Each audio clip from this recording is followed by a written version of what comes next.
Hello students, myself Anjali Singh and welcome to City Online Classes. I am teaching you Banking Operation Semester 2 Unit 1 and Lecture 6. आज का topic हमारा क्या है? Monetary policy. इसके पहले हम लोगों ने क्या था, अपना जो बाकी के लेक्चर्स थे उसमें हम लोगों ने अपना इंडियन बैंकिंग सिस्टम के बारे में डिस्कस किया था। आज हम एक न्यू टॉपिक स्टार्ट करने वाले हैं, आपका न्यू चैप्टर स्टार्ट होने वाला है हमारा, दैट इज मॉनेटरी पॉलिसी। ठीक है, कि मॉनेटरी पॉलिसी क्या होती है, ठीक है, उसकी मीनिंग एंड ऑल, उसकी क्या इंपॉर्टेंस है। आज के लेक्चर में हम लोग ये सब चीज़ें डिस्कस करने वाले हैं। सो Monetary policy broadly means all those monetary and non-monetary measures which affect the cost and supply of money है। ठीक है, तो अगर हम मॉनेटरी पॉलिसी की बात करें तो इसमें उन सब चीज़ों को कंसीडर किया जाता है, उन सारे फैक्टर्स को कंसीडर किया जाता है। ठीक है, जो कि क्या है, जो कि देखें आपके तो जो सप्लाई है, ठीक है, आपके जो मनी की सप्लाई है उन्हें किसी न किसी तरह से अफेक्ट कर रहे होते हैं। Monetary policy instrument of economic satisfaction has been used by various countries to manage their economies हैं। तो अगर हम बात करें किसकी, मॉनेटरी पॉलिसी इंस्ट्रूमेंट की, जो कि डिफरेंट टाइप्स के इंस्ट्रूमेंट हैं, तो उन्हें क्या है, उन्हें बहुत सारे जो कंट्रीज हैं वो यूज़ करती हैं किस चीज़ के लिए, अपनी इकोनॉमीज को मैनेज करने के लिए। Monetary policy deals with management of money supply in the economy है। तो जो मॉनेटरी पॉलिसी है वो किस चीज़ से डील करती है, कि जो मनी सप्लाई है इकोनॉमी में वो किस तरह का रहेगा, उसका मैनेजमेंट किस तरह से होना है, इससे डील कर रही होती है।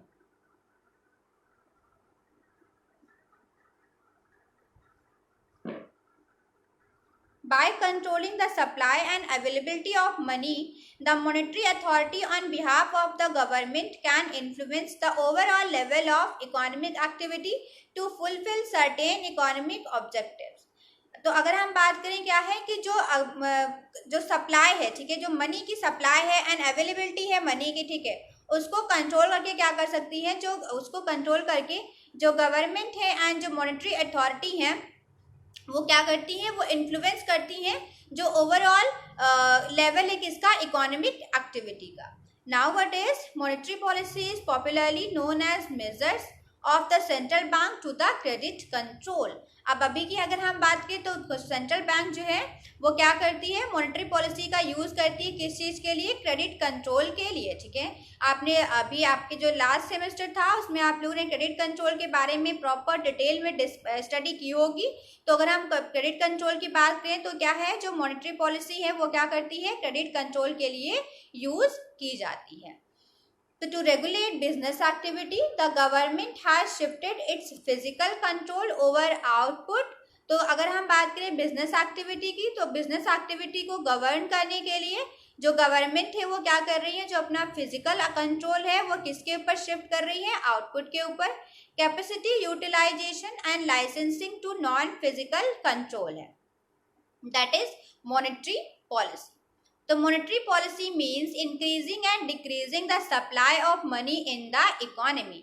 तो अगर हम मॉनेटरी पॉलिसी की बात करें तो क्या है, इसका मतलब है कि जो मनी की सप्लाई है, ठीक है, जो इकोनॉमी में मनी की सप्लाई को इंक्रीज एंड डिक्रीज करना। Before increasing or decreasing the supply of money in the economy, Reserve Bank of India measures the volume of money. तो अगर क्या है, अगर हम बात करें तो जो क्या है कि जो सप्लाई होती है मनी की इकोनॉमी में, उसको डिक्रीज और इंक्रीज करने से पहले जो रिजर्व बैंक ऑफ इंडिया है वो मेजर करती है क्या, जो मनी है उसकी वॉल्यूम को and credit availability in the economy. और क्या है कि इकोनॉमी में जो क्रेडिट है वो कितना अवेलेबल है उसको भी वो क्या करती है, मेजर करती है।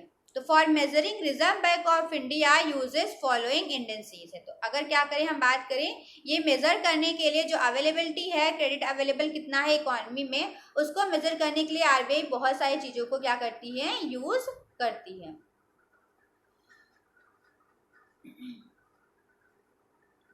तो फर्स्ट वन देखें क्या यूज करती है, M1 that is currency with the people.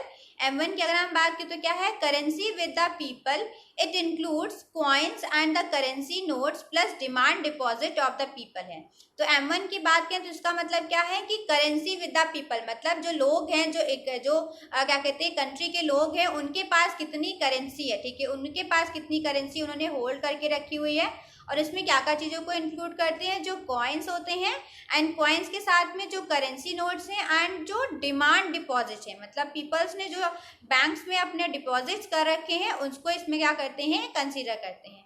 तो M1 में क्या क्या चीज़ें इंक्लूड होती हैं, आपकी coins plus notes and plus जो पीपल्स ने क्या कर रखा है, डिपॉजिट कर रखा है बैंक्स में। M2 की बात करें तो दैट इज इसमें क्या है, आपका M1 आता है plus post office saving deposits है। अगर हम M2 की बात करें तो उसमें क्या है, मतलब आपका क्या है, इसमें कॉइन्स भी आएगा जो पीपल ने होल्ड कर रखा है एंड करेंसी भी और उनके डिमांड डिपॉजिट, और उसके साथ में एक और नई चीज इसमें ऐड हो जाएगी that is post office saving deposit. अगर हम बात करें कि इसकी MA की, तो MA की बात करें, सॉरी इसको MA की बात करें that is M1 plus fixed deposits of people with the bank, मतलब इसमें M1 आ जाएगा और साथ में क्या आ जाएगा, जो फिक्स्ड डिपॉजिट होंगे किसमें, लोगों ने जो बैंक में कर रखा है। एंड MA अगर हम बात करें तो इसमें क्या है, capital M and small a आ जाएगा, उसके साथ में टोटल पोस्ट ऑफिस डिपॉजिट्स आ जाएंगे।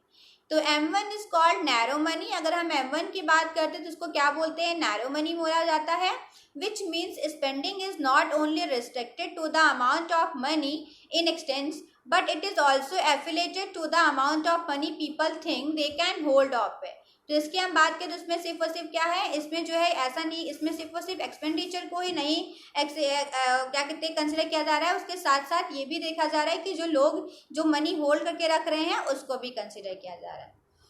ये M3 नहीं है, आपका MA है, ये थोड़ा सा यहाँ पे क्या है मिसप्रिंट हो गया है, तो ये MA होगा जो कि आपका टाइपिंग एरर है जरा सा। तो MA इज ब्रॉड मनी है। MA की अगर हम बात करें तो वो क्या है, ब्रॉड मनी है। It is summation of fixed deposits and the narrow money, क्योंकि इसमें दोनों चीज़ों को कंसीडर किया गया है। तो through the issue of currency by Reserve bank of India, budgetary operation of the government and borrowings by the government from the foreign countries, expansion of money is done in the economy। फिर objectives की अगर हम बात करें तो जो monetary policy है उसका ऑब्जेक्टिव क्या है, तो अगर देखें तो objectives of monetary policy, the various guidelines of monetary policy are issued by Reserve bank of India keeping in mind the following objective है। तो टाइम टाइम क्या है, RBI बहुत सारे जो है गाइडलाइंस है वो इशू करते हैं बहुत, क्योंकि उन्हें कुछ ऑब्जेक्टिव्स हैं उनको अचीव करना होता है। तो फर्स्ट क्या है, उसमें फर्स्ट गाइडलाइन जो फर्स्ट ऑब्जेक्टिव की अगर हम बात करें तो वो क्या है, प्राइस स्टेबिलिटी की बात होती है। तो प्राइस स्टेबिलिटी की बात करें तो volatility that is rise in prices है, ठीक है, वॉलेटिलिटी एंड किसकी बात कर रहे हैं, राइज इन प्राइसेस की, result in uncertainty in the decision making है। तो इसकी वजह से क्या हो जाता है, अगर जो प्राइसेस है वो राइज कर रहे होते हैं तो उसकी वजह से क्या है, जो डिसीजन मेकिंग है उनमें अनसर्टेनिटी हो जाती है, मतलब कोई डिसीजन मेकिंग एक निश्चित नहीं होता कि किस टाइप का क्या करना है, ठीक है। तो stability in prices is the essential factor for the growing economy because fluctuation in prices being uncertainty and instability to the economy है, ठीक है। तो स्टेबल होना मतलब जो प्राइसेस हैं उनका स्टेबल होना बहुत इंपॉर्टेंट होता है, वो एक एसेंशियल फैक्टर है किसके लिए, एक ग्रोइंग इकोनॉमी के लिए, क्योंकि अगर बहुत ज़्यादा फ्लक्चुएशन होगा किसमें, प्राइसेस में, तो उसकी वजह से क्या होगा, जो इकोनॉमी है वो भी क्या होगी, बहुत ज़्यादा फ्लक्चुएट होगी, उसके में भी क्या होगी, स्टेबिलिटी नहीं होगी, इकोनॉमी भी क्या हो जाएगी आपकी इनस्टेबल हो जाएगी।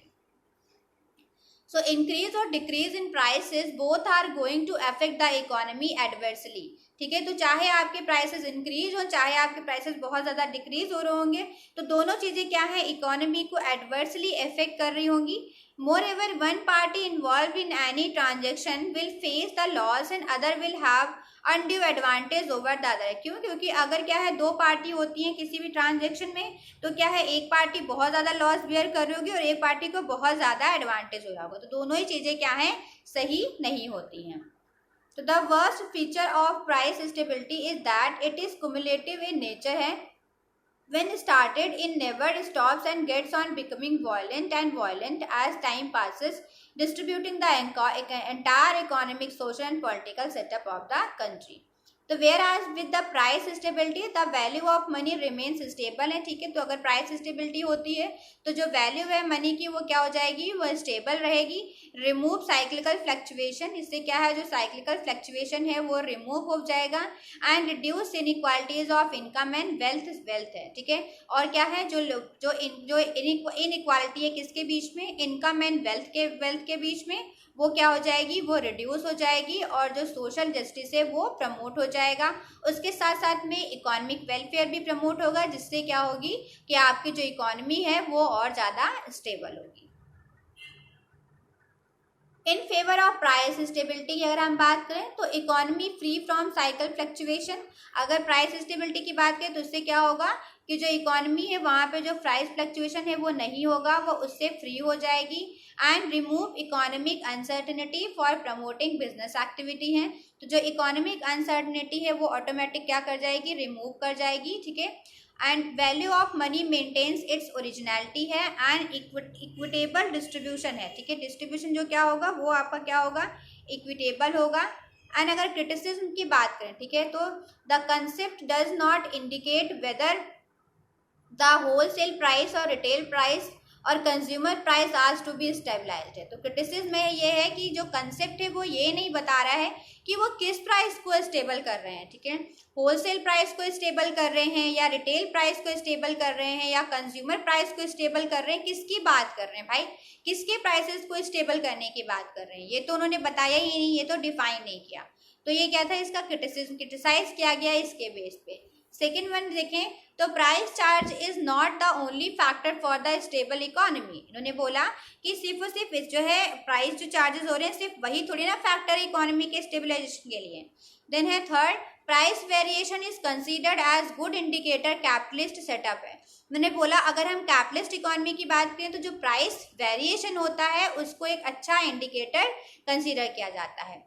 फोर्थ की बात करें तो less motivating for an entrepreneur for increasing production activity and investment है। तो बोले अगर स्टेबिलिटी रहेगी, सेम रहेगा, कुछ भी चेंजेस नहीं होने वाला है, प्राइसेस में कुछ भी इंक्रीज नहीं होने वाला है, तो जो क्या होंगे, जो प्रोड्यूसर्स हैं वो मोटिवेट नहीं होंगे और ज़्यादा प्रोड्यूस करने के लिए। And not practical as it is not possible to bring stability in the supply of money and credit on one hand and supply of output on the other है। तो उन्होंने बोला ये बिल्कुल भी प्रैक्टिकल नहीं है कि एक तरफ आप क्या है जो मनी की डिमांड एंड सप्लाई उसको भी स्टेबल करना चाह रहे हैं, साथ ही साथ आप क्या है कि जो आउटपुट है आप उसको भी स्टेबल करना चाहें, तो ये पॉसिबल नहीं है। सेकेंड जो ऑब्जेक्टिव था वो क्या है, एक्सचेंज रेट स्टेबिलिटी की बात हो रही है। तो stability of exchange rate is one of the important objective of the monetary policy. सबसे बड़ा इंपॉर्टेंट ऑब्जेक्टिव क्या था इनका, वो था एक्सचेंज रेट को स्टेबल करना, ठीक है। एक्सचेंज रेट में जो फ्लक्चुएशन हो रहे थे उनको रोकना, उसको स्टेबल करना। तो in economically weak countries constant fluctuation in the exchange rate caused crisis of confidence and led to large scale withdrawals of funds and flights of capital है। तो अगर हम बात करें किसकी, जो ऐसी कंट्री जो इकोनॉमिकली वीक हैं उनमें अगर क्या है जो फ्लक्चुएशन है एक्सचेंज रेट में वो बहुत ज़्यादा हो रहा होगा, मतलब बार बार क्या है उनका जो एक्सचेंज रेट है उसमें क्या है फ्लक्चुएशन हो रहा है, बहुत ज़्यादा चेंजेस हो रहे हैं।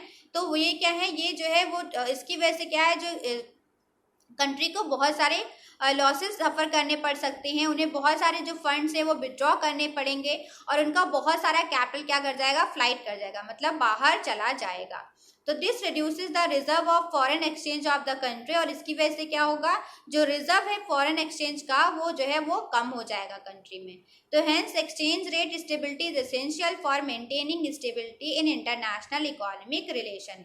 तो अगर क्या है इंटरनेशनल इकोनॉमिक रिलेशन में स्टेबिलिटी रखनी है तो इस जो है एक्सचेंज रेट को भी स्टेबल रखना पड़ेगा। मेरिट्स की अगर हम बात करें तो frequent fluctuation in the exchange rate gives rise to speculative activities है। तो अगर हम बात करें मेरिट्स की तो क्या है अगर जो है जो फ्लक्चुएशन बहुत ज़्यादा हो रहा है तो उसकी वजह से क्या है जो स्पेकुलेटिव एक्टिविटीज़ हैं वो इंक्रीज कर जाएंगी। And loss of confidence among foreign investors and exchange instability also leads to price instability, adverse effect on countries foreign trade. फिर अगर हम बात करें अगेंस्ट एक्सचेंज स्टेबिलिटी की, तो exchange stability is obtained at the cost of internal price level stability and exchange stability also leads to an easy communication of inflationary और deflationary effect from one country to another है। अब next जो उनका objective था वो क्या है आपका, इकोनॉमिक ग्रोथ है, ठीक है। क्या है ऑब्जेक्टिव, इकोनॉमिक ग्रोथ। तो in recent years the objective of monetary policy has shifted from full employment to economic growth है। रिसेंट ईयर की अगर हम बात करें तो जो ऑब्जेक्टिव है मॉनेटरी पॉलिसी का वो किधर शिफ्ट हो गया है, फुल एम्प्लॉयमेंट से इकोनॉमिक ग्रोथ पर, ठीक है। पहले जो मेन ऑब्जेक्टिव होता था वो क्या होता था, एम्प्लॉयमेंट जनरेट करना, बट अब क्या है जो उनका ऑब्जेक्टिव हो गया वो क्या हो गया, इकोनॉमिक ग्रोथ हो गया कि इकोनॉमी को ज़्यादा से ज़्यादा डेवलप किया जाए। So modern economists view monetary policy as a long-term policy because full employment increases in standard of living and to face intensive competition is the main agenda of all countries of the world and which cannot be achieved without economic growth है। तो जो modern economist कहते हैं monetary policy के, वो बोलते हैं कि क्या है, as a long term policy की बात करें तो फुल एम्प्लॉयमेंट की वजह से क्या होता है, इंक्रीज होता है क्या, स्टैंडर्ड ऑफ लिविंग। अगर फुल एम्प्लॉयमेंट होगी तो स्टैंडर्ड ऑफ लिविंग भी इंक्रीज होगी, उसके वजह से क्या होगा, जो कंपटीशन है वो बहुत ज़्यादा इंक्रीज हो जाएगा। तो जो मेन एजेंडा है सारी कंट्रीज़ का वो क्या है, which can not be achieve. जो इकोनॉमिक ग्रोथ का जो मेन एजेंडा है वो तब तक अचीव नहीं हो सकता है जब तक क्या है, तो जो मेन एजेंडा है किस चीज़ का, फुल एम्प्लॉयमेंट का, वो तब तक अचीव नहीं हो सकता जब तक कि जो है इकोनॉमी जो है वो ग्रोथ ना कर रही हो, ठीक है। तो अगर आप क्या है फुल एम्प्लॉयमेंट को अचीव करना चाह रहे हैं तो उसके लिए ये ज़रूरी है कि आपकी जो इकोनॉमी है वो भी बहुत ज़्यादा ग्रोथ करे। नेक्स्ट अगर हम देखें तो according to Keynes the object of a monetary policy should be to reduce the ebb and flow of trade cycle है, ठीक है। तो जो ऑब्जेक्ट है मॉनेटरी पॉलिसी का वो क्या होना चाहिए, जो ट्रेड साइकिल्स हैं उनको रिड्यूस करना and bring about equilibrium between saving and investment at the level of full employment है। एंड कोशिश करनी चाहिए क्या, इक्विलिब्रियम लाने की, किसके बीच में, सेविंग एंड इन्वेस्टमेंट के बीच में। The object of monetary policy should therefore be not only the cure boom depressions but when already occurred, but also to check the recessionary tendencies in their initial stages है, ठीक है। तो जो object है वो ये सिर्फ ये नहीं होना चाहिए कि जो बूम या फिर डिप्रेशन आ रहा है उसको क्योर करना, बल्कि उसके साथ साथ जो कि ऑलरेडी हो चुका है, बल्कि ये होना चाहिए कि क्या रिसेंसरी टेंडेंसीज आने वाली हैं, इनिशियल स्टेजेस में क्या चीज़ें वो फेस करने वाले हैं, उनको हम किस तरह से रोक सकें, ये मेन फोकस होना चाहिए।